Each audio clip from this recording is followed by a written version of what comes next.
Hello children. In previous lecture we discussed about chapter number 2 nationalism in India. हम लोग discuss कर रहे थे बहुत ही मज़ेदार टॉपिक मॉडर्न हिस्ट्री का चैप्टर नंबर 2 नेशनलिज्म के बारे में आपको समझा रहा था और उसमें मैं आपके 2 वीडियो का रिवीजन भी करा दिया था। लेक्चर को आगे कंटिन्यूली चलते हैं क्योंकि चैप्टर बहुत बड़ा है और आपके पास समय कम है। 4 अगस्त से आप लोग का पेपर स्टार्ट है। चलिए आगे बढ़ाते हैं। तो पिछले टाइम पे मैं खिलाफत मूवमेंट आपको बता दिया था। शौकत अली और मोहम्मद अली दोनों भाइयों ने किस प्रकार खिलाफत मूवमेंट एक छेड़ा है ब्रिटिशों के खिलाफ और उसका फ़ायदा किस प्रकार महात्मा गांधी ने उठाया कि वो इन दोनों भाइयों से मिलकर इनके खिलाफत मूवमेंट को अपने नॉन कोऑपरेशन मूवमेंट में इंट्रोड्यूस करा लिया, सम्मिलित करा लिया। उसके बाद हिंदू मुसलमान एक दूसरे के साथ मिलकर बहुत बड़ा रेवोल्यूशन किए हैं। निश्चित तौर पे इसी रेवोल्यूशन को आप नॉन कोऑपरेशन मूवमेंट कहते हैं, जिन्हें असहयोग आंदोलन कहा जाता है। असहयोग आंदोलन में क्या स्टेप थे, कैसे इनका क्या काम था, कैसे काम करना रहता है, ये पिछले टर्म पे मैंने आपको बताया था प्रपोजल के रूप में कि आपको पहले क्या करना है, उसके बाद क्या करना है, उसके बाद क्या करना है। तो याद रखिएगा 4 स्टेप में बांटा गया था। वो सब मैं पिछले टर्म पे आपका डिस्कस कर लिया था। लास्ट स्टेप समझिए यही वायलेंस है कि थोड़ा हिंसा होने लगा था चौथे स्टेप में। तो आगे हम डिस्कस करेंगे जब आंदोलन के वापसी की बात मैं करूंगा। नेक्स्ट टॉपिक मैंने वाई नॉन कॉपरेशन बताया था, क्यों नॉन कॉपरेशन, तो वो मैंने समझा दिया था हिंद स्वराज पुस्तक को लेकर। आगे टॉपिक ले चलते हैं और नेक्स्ट हेडिंग देखते हैं differentiating stands within the movement कैसे कैसे क्षेत्रों में और कहाँ कहाँ किस रूप में हुआ, उस क्षेत्र में मूवमेंट का कैसा असर रहा, क्या उनकी डिमांड थी, आज इस टॉपिक को देखते हैं। तो सबसे पहले बात करते हैं टाउन्स की, क्लियर, शहरों की। तो आप जानते हैं टाउन्स मिडिल क्लास वालों की ये फैमिली है। मिडिल क्लास यहाँ पार्टिसिपेट किया। ये क्या करते थे, बाइकआउट करते थे। इलेक्शन से बाइकआउट किया, फॉरेन गुड्स से बाइकआउट किया, स्कूल वगैरह से बाइकआउट किया। जहाँ इंग्लिश मीडियम जो इंग्लिश स्कूलें थे उन सबको बाइकआउट किया और वहाँ से निकल के ये अपने जो नेशनल स्कूल थे उसमें सम्मिलित होना शुरू कर दिए। चाहे वो लाला लाजपत राय का स्कूल रहा हो, चाहे बनारस का रहा हो या फिर कलकत्ता का रहा हो। साथ ही साथ इतना ही नहीं, उन्होंने ही फॉरेन क्लॉथ को भी होली जलाई, उन्हें अच्छा खासा आग के हवाले कर दिया और खादी वस्त्रों का यूज़ करना शुरू कर दिया। क्लियर। तो ये तो असर रहा टाउन्स में। तो स्टार्टिंग में तो निश्चित तौर पर रेवोल्यूशन बहुत तेज़ था, लेकिन आपको पता होना चाहिए खादी जो क्लॉथ्स होते हैं इनका रेट बहुत ज़्यादा होता है, आज भी है और पहले भी बहुत रेट इनका ज़्यादा था। तो स्टार्टिंग तो ज़रूर खादी वस्त्रों के यूज़ करने से इन्होंने शुरू किया, लेकिन धीरे धीरे वो रेट इतना ज़्यादा था कि कुछ ना फिर कहीं ना कहीं ये स्टूडेंट्स और जो लोग हैं वो कहीं ना कहीं फॉरेन क्लॉथ का फिर से यूज़ करने लगे थे। क्लियर। लेकिन स्टार्टिंग में इन्होंने फॉरेन क्लॉथ का इतना विरोध किया कि उसका फ़ायदा मिला इंडियंस क्लॉथ्स को। और आपको पता होना चाहिए जब इन्होंने रेवोल्यूशन स्टार्ट किया उसके बाद लगभग 50% जो फॉरेन क्लॉथ इंपोर्ट था वो 50% कम हुआ है और इंडियंस जो क्लॉथ से उनकी बिक्री खूब ज़्यादा हुई है। तो ये बात तो हुई टाउन्स की। कंट्री साइड की बात करते हैं, विलेज वगैरह की। तो विलेज के लोग आप जानते ही, ये फार्मर्स, पीजेंट, ये परेशान है जमींदारों से, ये परेशान है साहूकारों से, क्योंकि उनके ये ऋणी हैं, डेप्ट में हैं उनके, और उनके कहने पे ही काम वगैरह करते हैं, उनके लिए काम करते हैं, जो पैसा कमाते हैं उन्हीं को दे देते हैं, क्योंकि सारे पीजेंट ऋणी हैं कहीं ना कहीं जमींदारों के। तो इन पीजेंट ने क्या किया, इन्होंने भी इसी असहयोग आंदोलन में एक मूवमेंट छोड़ दिया है जमींदारों के खिलाफ कि भैया हम आपको कोई पैसा नहीं दे पाएंगे, ये हमारी खेती, हम खेती करेंगे। और उन्होंने एक प्रकार का विरोध कर दिया जमींदारों से। टाउन्स के लोग विरोध कर रहे हैं किसका, ब्रिटिशर्स का, और ये कंट्री साइड के लोग विरोध कर रहे हैं जमींदारों के। जमींदार भी कहीं ना कहीं ब्रिटिशर्स के ही थे, ब्रिटिशर्स के ही अंतर्गत थे। वो ब्रिटिशर्स के ही पावर के अकॉर्डिंग पीजेंट के ऊपर अपना राज कायम करते थे। तो कहीं ना कहीं यहाँ भी वही था। बात ट्राइबल्स की, इसी में नाम लिया जाता है, ये जो कंट्री साइड में इसे नाम लिया जाता है रामचंद्र जी का। बहुत बड़े पीजेंट को इकट्ठा करने वाले बहुत बड़े लीडर थे। पंडित जवाहरलाल नेहरू की भी बात की जाती है, उन्होंने भी फार्मर्स वगैरह को काफ़ी इकट्ठा किया था। तीसरी बात करते हैं ट्राइबल्स की, और यहाँ बात करते हैं एक बहुत बड़ा नाम अल्लारू सीताराम राजू का। अल्लारू सीताराम राजू का बहुत बड़ा नाम, ट्राइबल्स के बहुत बड़े नेता। आंध्रा में इन्होंने ट्राइबल्स को इकट्ठा किया और ब्रिटिशर्स के खिलाफ एक बहुत बड़ा रेवोल्यूशन किया था। महात्मा गांधी के बहुत बड़े ये प्रशंसक थे। पीछे क्लास में मैंने आपको ट्राइबल्स वगैरह भी बताया था कि ट्राइबल्स किस प्रकार नाराज हुए थे ब्रिटिशर्स से। उसी का रिजल्ट आया कि नॉन कोऑपरेशन मूवमेंट में ट्राइबल्स भी पार्टिसिपेट किए हैं और उसका सबसे बड़ा नेता यही सीताराम राजू थे। तो आप देख सकते थे, जैसा पिछले टर्म पे मैंने बताया था कि नॉन कॉपरेशन में ऐसा कोई इंडिया का वर्ग नहीं था, ऐसे कोई लोग नहीं थे जो पार्टिसिपेट ना किए हो। टाउन्स में देखिए कितना बड़ा पार्टिसिपेशन मिडिल क्लास वाले किए हैं, कंट्री साइड में पीजेंट फार्मर्स किए हैं, ट्राइबल्स भी किए हैं, ओमेंस ने भी किया है। आपको पता होना चाहिए इसी मूवमेंट में ओमेंस क्या करती थी, वाइन शॉप के बाहर जाके वाइन शॉप को बंद करने के लिए रेवोल्यूशन करती थी, क्योंकि वो जानती थी वाइन ले लेने के बाद इंसान पागल हो जाता है और अपने वोमेंस पे बहुत ज़्यादा वो जुल्म करता है। तो वो इन सब के दुकानों पे जाके धरना देती थी, रेवोल्यूशन करती थी कि इन सब दुकानों को बंद कर दिया जाए। क्लियर। तो ये जो नॉन कॉपरेशन मूवमेंट है इसमें हर एक वर्ग के लोग पार्टिसिपेट किए हैं, इसीलिए मैंने आपसे कहा कि ये इंडिया का पहला सबसे ज़्यादा स्प्रेड होने वाला कॉपरेशन है। क्लियर। तो चल तो बहुत अच्छे से रहा था, लेकिन बात वही है, पेशेंस रखना ज़रूरी होता है। पेशेंस अगर कहीं ना कहीं आपका डाइवर्ट हो गया, पेशेंस नहीं रहा, तो जिस प्रकार आपका लक्ष्य है वो कभी आप प्राप्त नहीं कर सकते, और वही हुआ इंडिया के साथ। क्लियर। स्टार्टिंग में डिमांड बहुत ज़्यादा था, निश्चित तौर पे ब्रिटिशर्स जरूर हमारे सामने झुकते, लेकिन हमने अपने मूवमेंट को नॉन वायलेंस से वायलेंस की तरफ मोड़ दिया। क्लियर। और वो घटना हुई है आपके गोरखपुर में, यूपी के गोरखपुर में, जो चौरी चौरा नामक स्थान पर, वही बोल रहा है टुवर्ड्स सिविल डिसओबीडियंस। किस प्रकार ये रेवोल्यूशन खत्म हो गया, इतना बड़ा कोऑपरेशन मूवमेंट खत्म कर दिया गया, और उसके बाद क्या हिस्ट्री रही वो देखते हैं इस हेडिंग में। क्लियर। तो 5 फरवरी 1922 को कहा जाता है चौरी चौरा में कुछ इंसान एक मतलब विरोध करते हुए, नारा लगाते हुए बढ़ रहे थे कि वहाँ ब्रिटिशर्स कुछ आ गए और उन्होंने गोली चलाने का आदेश दे दिया। ठीक है। कहा जाता है आदेश में कुछ लोग घायल हो गए, कुछ इंडियंस तो कुछ घायल हुए, कुछ ये भी कहते हैं कुछ लोग मर भी गए थे। तो उसका बदला लिया उन रिवोल्यूशनरी ने, और उन्होंने रात में चौरी चौरा थाने में बम फेंक दिया, आग लगा दी चौरी चौरा थाने को। और उस कांड में कहा जाता है लगभग 22 अंग्रेज पुलिसकर्मी मारे गए और एक इंडियन जलकर मर गया। जब इतना बड़ा मूवमेंट हुआ तो महात्मा गांधी ने कहा मैंने ये नॉन वायलेंस मूवमेंट स्टार्ट किया था और आप वायलेंस स्टार्ट कर दिए हो। निश्चित तौर पे वायलेंस अगर आप स्टार्ट करोगे तो ब्रिटिशर्स भी वायलेंस स्टार्ट कर देंगे, और हमारे पास अभी इतनी ताकत नहीं हुई है कि हम ब्रिटिशर्स का सामना कर पाएँ, क्योंकि उनके पास जो टेक्नोलॉजी है हमारे पास नहीं है, उनके पास जो बंदूक है वो हमारे पास नहीं है, हमारी टेक्नोलॉजी पीछे है, और हम उनसे कभी वायलेंस के जरिए जीत नहीं सकते। क्लियर।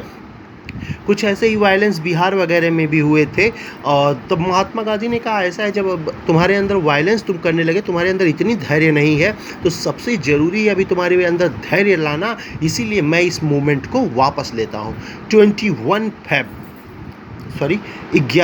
फेब है, 11 फरवरी 1922 को महात्मा गांधी ने अपने नॉन कॉपरेशन मूवमेंट को वापस ले लिया, क्योंकि ये मूवमेंट नॉन वायलेंस से वायलेंस पे जा रहा था।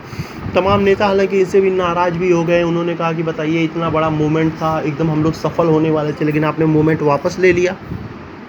गांधी ने कहा हम सफल कहाँ होने वाले थे, अभी तो लड़ाई शुरू हुई थी और ये लड़ाई हम नहीं जीत सकते बंदूक से, इसीलिए मैं अपने मूवमेंट को वापस ले लिया। इसका मतलब ये नहीं कि मैं हार गया, मैं वापसी जरूर करूँगा, लेकिन उस दिन जिस दिन मेरे लोगों में पेशेंस आ जाएगा, लड़ने की क्षमता आ जाएगी, उस दिन मैं वापस आऊँगा, और निश्चित तौर पर उस दिन हमारे देश को स्वतंत्रता जरूर मिलेगी। क्लियर। सभी नेता इनकी बात से तो सहमत हो गए, लेकिन जो यंगर्स थे वो सहमत नहीं हो पाए, और भगत सिंह, चंद्रशेखर आजाद, सचिन सान्याल जैसे लोगों ने महात्मा गांधी से खुद का किनारा कर लिया। क्लियर। वो चले गए क्रांतिकारी गुट बनाने, और इधर महात्मा गांधी चले आए दूसरी तरफ। समय आगे बढ़ा, महात्मा गांधी को पता होगा 2 साल के लिए जेल हो गई है। 1924 में महात्मा गांधी बाहर निकले हैं जेल से, और इनसे मिलने गया है उस समय कांग्रेस का एक बहुत बड़ा नेता, और वो है मिस्टर CR दास, जिन्हें आप कहते हैं चित्तरंजन दास मुंशी। आपको पता होना चाहिए राजनीतिक गुरु हैं सुभाष चंद्र बोस के, ये सुभाष चंद्र बोस के गुरु हैं। क्लियर। चित्तरंजन दास जी, मोतीलाल नेहरू, ये सभी लोग मिलने गए हैं महात्मा गांधी से, और उन्होंने कहा महात्मा गांधी जी अब आगे का क्या विचार है, क्या किया जाए हम लोग। गांधी ने कहा मैं तो जा रहा हूँ देश के गरीबों का डेवलपमेंट करने, उनको रोजगार बनाने, क्योंकि जब तक उनके अंदर रोजगार की क्षमता नहीं आएगी तब तक उनके अंदर धैर्य नहीं आ पाएगा, पेशेंस नहीं आ पाएगा। जब वो जॉब करने लगेंगे तो उनके अंदर ऑटोमेटिक पेशेंस आ जाएगा। सी आर दास ने कहा अच्छी बात है, तो आप उस तरफ जा रहे हैं, मेरा एक विचार है, आप कहें तो मैं कहूँ। गांधी जी ने कहा हाँ चाहिए, कहिए चित्तरंजन दास जी आपका क्या विचार है। चित्तरंजन दास ने कहा देखिए सर, अगर सभी लोग डेवलपमेंट की ही तरफ चले जाएंगे तो निश्चित तौर पर ब्रिटिशर्स एक बार फिर हावी हो जाएंगे। हमारे नॉन कॉपरेशन मूवमेंट ने जो एक दबाव, एक प्रेशर बनाया था ब्रिटिशर्स के ऊपर, वो प्रेशर खत्म हो जाएगा अगर सभी लोग ब्रिटिशर्स को छोड़ के डेवलपमेंट की तरफ चले जाएंगे। गांधी ने कहा हाँ ये बात तो सही है, आप बताइए क्या विचार है आपका। सी आर दास ने कहा सर आप जाना चाह रहे हैं तो जाइए, और जो लोग भी जाना चाह रहे हैं साथ में वो भी जाइए, आप लोग डेवलपमेंट करिए, हम कुछ लोग यहाँ रुकेंगे और 1925 में इंडिया में होने वाला है इलेक्शन, हम एक पार्टी बना के उस इलेक्शन में पार्टिसिपेट करना चाहते हैं। गांधी ने कहा अच्छी बात है, अगर आप पार्टिसिपेट करना चाहते हैं तो एकदम आप पार्टी बनाइए, पार्टिसिपेट कीजिए, बस इतना याद रखिएगा कांग्रेस का मेंबर रहते हुए आप कोई और पार्टी नहीं बना सकते। क्लियर। चित्तरंजन दास ने कहा तब क्या किया जाए। गांधी ने कहा ऐसा है, आप सदस्यता छोड़ दीजिए कांग्रेस का और पार्टी बना लीजिए, लेकिन इतना याद रखिए जिस दिन ये गांधी वापस आएगा उस दिन आपको अपनी पार्टी को खत्म करना होगा और फिर से कांग्रेस में सम्मिलित होना होगा। चित्तरंजन दास ने कहा बिल्कुल सर, एकदम निश्चिंत रहिए। 1924 में महात्मा गांधी और उनके कुछ अनुयायी, राजेंद्र प्रसाद हैं, सुभाष चंद्र बोस हैं, जवाहरलाल नेहरू हैं, ये लोग निकल पड़े हैं देश के विलेज का डेवलपमेंट करने। चित्तरंजन दास, मोतीलाल नेहरू, विट्ठल भाई पटेल ने मिलकर 1924 में स्वराज पार्टी को बनाया है। क्लियर। उधर वो डेवलपमेंट कर रहे हैं, इधर ये पॉलिटिकल काम कर रहे हैं। एक साल जमकर प्रचार किया। 1925 में यहाँ लेजिस्लेटिव असेंबली का इलेक्शन हुआ। उस इलेक्शन में कहा जाता है स्वराज पार्टी को बहुत ज़बरदस्त समर्थन मिला, बहुत सारी सीटों पे स्वराज पार्टी जीत गई है। क्लियर। इतना ज़्यादा सीट स्वराज पार्टी को प्राप्त हुआ कि विट्ठल भाई पटेल को इन्होंने सेंट्रल असेंबली का लीडर बनवा दिया। क्लियर। सेंट्रल असेंबली का लीडर बनवा दिया, इन्होंने इतनी सीट जीती थी। अब आप सोच सकते हैं स्वराज पार्टी और कांग्रेस की क्या लोकप्रियता रही होगी पूरी इंडिया में। क्लियर। अध्यक्ष, मेन जो अध्यक्ष होता है वो बन गए थे लेजिस्लेटिव असेंबली में विट्ठल भाई पटेल जी। क्लियर। बड़ा फ़ायदा हुआ इनके सरकार गठन करने से। फ़ायदा ये हुआ जब ब्रिटिशर्स कोई बिल लाते तो उस बिल को लेजिस्लेटिव असेंबली में पास कराना ज़रूरी रहता है। जब तक वहाँ से बिल पास नहीं होता तब तक वो रेगुलेशन नहीं बन पाता। क्लियर। जब वो बिल आता तो चित्तरंजन दास जी आंखों से पूछ लेते विट्ठल भाई पटेल से कि क्या हाल चाल है, बिल में इंडियंस के लिए कुछ अच्छा है कि नहीं। विट्ठल भाई पटेल कहते कुछ अच्छा नहीं है, तो चित्तरंजन दास, मोतीलाल नेहरू वगैरह सब लगते टेबल थपथपाने कि हमें बिल एक्सेप्ट नहीं है और बिल पास नहीं हो पाता। क्लियर। फिर से बिल जाता ब्रिटिशर्स के पास, ब्रिटिशर्स हो सकता है कुछ अमेंड करें, कुछ संशोधन करें या नहीं करते थे, फिर भेजते थे। फिर चित्तरंजन दास भी पूछते थे क्या है, विट्ठल भाई पटेल बोलते कोई चेंजिंग नहीं है, फिर इंडियंस के खिलाफ है, फिर ये लोग लगते थपथपाने और वो बिल ऑटोमेटिक ख़त्म हो जाता। यानी कि 1925 से 1927 तक भारत में ऐसा कोई कानून ही नहीं बन पाया जो किसी इंडियंस के अधिकारों का उल्लंघन कर सके, अधिकारों को खत्म कर सके। यही योगदान है इस स्वराज पार्टी का, यही योगदान है इस चित्तरंजन दास मुंशी जैसे लोगों का। अफसोस इस बात का है कि 1925 के लास्ट में चित्तरंजन दास की मृत्यु हो गई, लेकिन उनके एक्सपायर होने के बावजूद मोतीलाल नेहरू और विट्ठल भाई पटेल जैसे लोगों ने इस पार्टी को बिखरने नहीं दिया। क्लियर। उधर गांधी डेवलपमेंट कर रहे हैं, गरीबों का, फार्मर का, महिलाओं का उनका डेवलपमेंट कर रहे हैं, उन्हें चरखा चलाना सिखा रहे हैं, खादी वस्त्र बनाना सिखा रहे हैं, उन्हें सेल्फ डिपेंडेंट बना रहे हैं, आत्मनिर्भर बना रहे हैं भैया, कि अगर आपके पास रोजगार बाई चांस नहीं है तो आप स्वयं अपना रोजगार डेवलप कर सके उस लायक बना रहे हैं। और इधर मोतीलाल नेहरू वगैरह नेताओं ने ब्रिटिशर्स को कोई कानून पारित नहीं करने दे रहे हैं। यानी दो तरफा लड़ाई हो रही है नॉन कॉपरेशन मूवमेंट के बाद। क्लियर। समय आगे बढ़ा है तो हर 10-10 साल पे ब्रिटिशर्स कुछ मेंबरों को भेजते थे इंडिया में कि जाओ तुम देखो इंडिया में क्या कोई सुधार किया जा सकता है या नहीं। क्लियर। एक फॉर्मेलिटी टाइप का था। तो 1927 में तो वही साइमन कमीशन का गठन किया गया, जो नेक्स्ट हेडिंग है साइमन कमीशन। इसके 7 मेंबर थे और उन 7 मेंबरों को भेजा गया 1928 में कि जाइए आप देखिए इंडिया में क्या कोई सुधार किया जा सकता है कि नहीं। फॉर्मेलिटी था, कुछ ऐसा था नहीं। 10 साल में गठन करना था, लेकिन 10 साल तो 1930 में पूरा होता ना। आप 1928 में क्यों भेज दिए भाई? 1920 में भेजे थे तो 1930 में भेजना था, आप तो 1928 में भेज दिए 2 साल पहले ही। तो ब्रिटिशर्स होशियार थे, ये 2 साल पहले इसलिए भेज दिए क्योंकि गांधी तो है नहीं और ये लोग भैया पार्टी में व्यस्त है, तो बेहतर है तुम जाओ आओ और झूठ ही कह देना कि कोई सुधार नहीं करना है। क्लियर? इसलिए 2 साल पहले ही भेज दिए।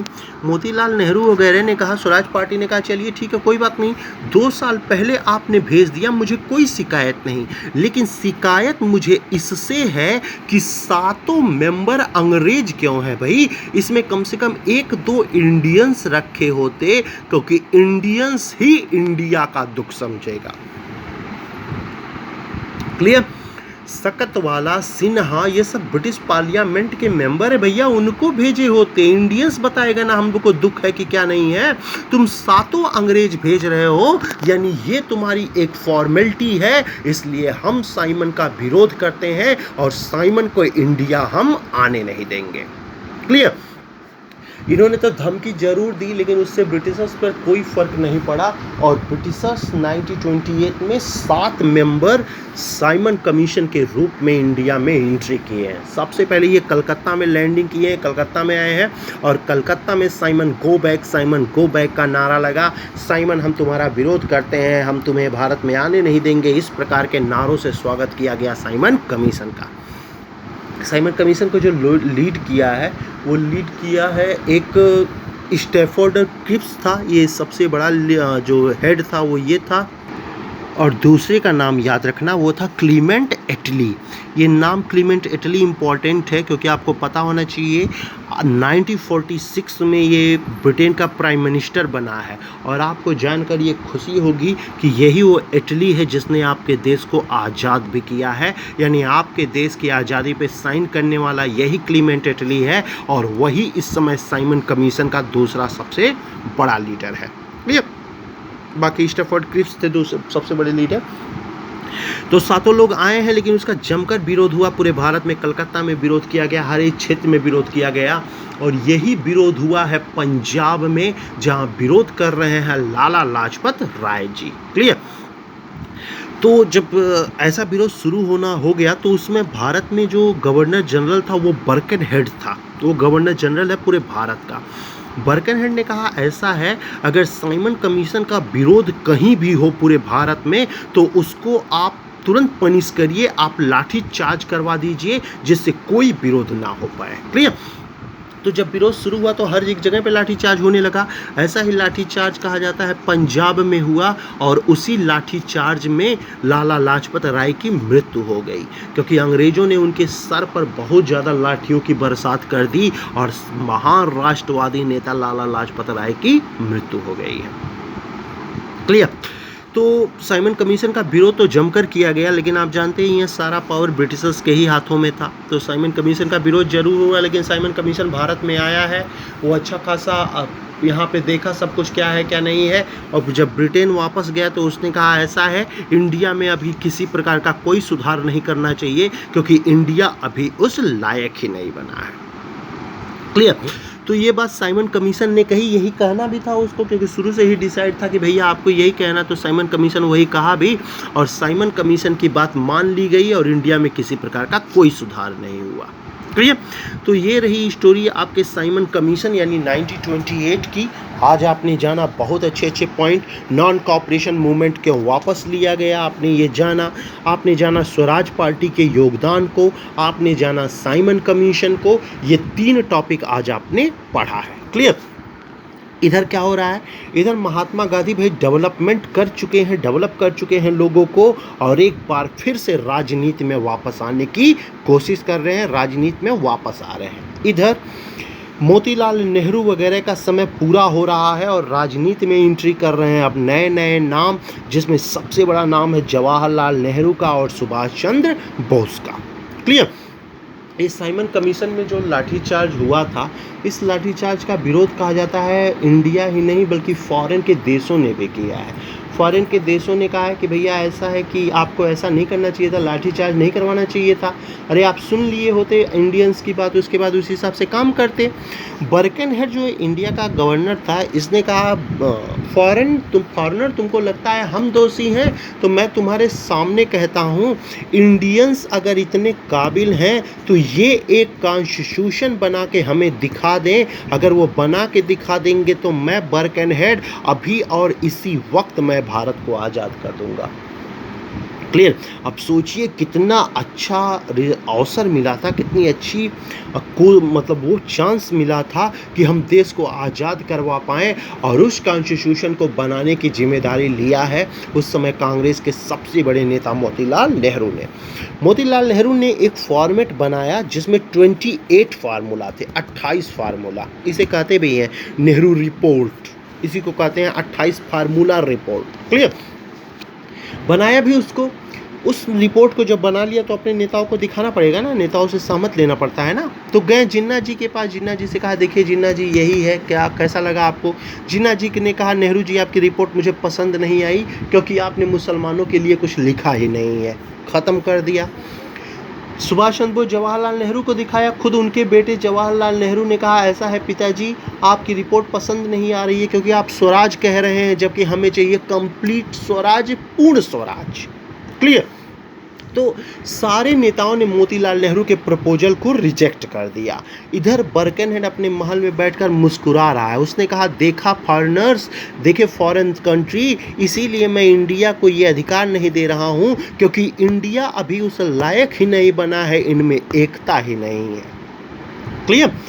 फॉरेनर भी बोले, अमेरिका वगैरह भी बोला हाँ भाई सही बात है, इन लोग में एकता ही नहीं है, अगर ब्रिटिशर्स छोड़ के चले जाएंगे तब तो ये आपस में ही लड़ मरेंगे सब, इससे बेहतर है ब्रिटिशर्स तुम रहो, जो तुम कर रहे हो बिल्कुल सही है।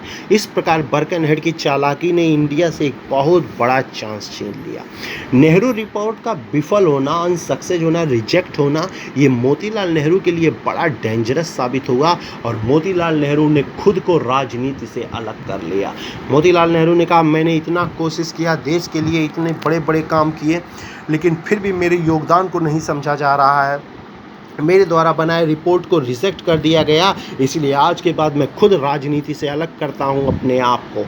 1928 में राजनीति से अलग हो चुके हैं मोतीलाल नेहरू और उनकी जगह को भरने आ रहे हैं उनके बेटे, और वो है जवाहरलाल नेहरू जो 1929 में कांग्रेस के अध्यक्ष बन जाएंगे। क्लियर। और इसी 1929 में एक बार फिर वापसी हो रही है महान नेता उस महात्मा गांधी का राजनीति में फिर से। अब शुरू होगा एक और मूवमेंट और उसी को हम कहते हैं सविनय अवज्ञा आंदोलन, लेकिन वो पढ़ाऊंगा आपको मैं नेक्स्ट टर्म पे। तो ये स्टोरी रही आपके 1921 से लेकर 1929 तक। कल मैं क्लास स्टार्ट करूंगा आपका 1929 से लेकर लगभग ले चलूंगा 1940 तक, यानी 2 लेक्चर में, 2 से 3 लेक्चर में आपका चैप्टर नंबर 2 फिनिश हो जाएगा। 1 तारीख तक मैं इसे ख़त्म करने की कोशिश करूंगा। एक बात और याद रखना, नॉन कॉपरेशन का जो मूवमेंट है, जो स्टार्ट हुआ है, वो स्टार्ट हुआ है जनवरी 1921 में। तो डेट याद रखना, जनवरी 1921 में मूवमेंट स्टार्ट हुआ है, जबकि मूवमेंट का बिल 1920 में ही पारित हो गया था। 1920 में असहयोग बिल पारित हो गया था, लेकिन स्टार्ट कब से हुआ है? जनवरी 1921 से। तो डेट कंफ्यूज करता है, तो आप डेट कंफ्यूजन में मत रखना। 1921 में बिल पास हुआ और 1921 में मूवमेंट स्टार्ट हुआ है। क्लियर। तो आज आपने देखा नॉन कॉपरेशन मूवमेंट का किस प्रकार विफल होना, नॉन कॉपरेशन मूवमेंट के बाद स्वराज पार्टी का बनना, स्वराज पार्टी के पार्टिसिपेशन को आपने देखा, उनके योगदानों को आपने देखा, टॉपिक को आगे बढ़ाया और आपने साइमन कमीशन के बारे में जाना। साइमन कमीशन के बाद आपने नेहरू रिपोर्ट के बारे में जाना, बर्कनहेड के चैलेंज को जाना और साथ ही साथ मोतीलाल नेहरू का निकलना और जवाहरलाल नेहरू का आना भी जाना। क्लियर। एक बात और याद रखना, एक आता है जिन्ना रिपोर्ट। क्लियर।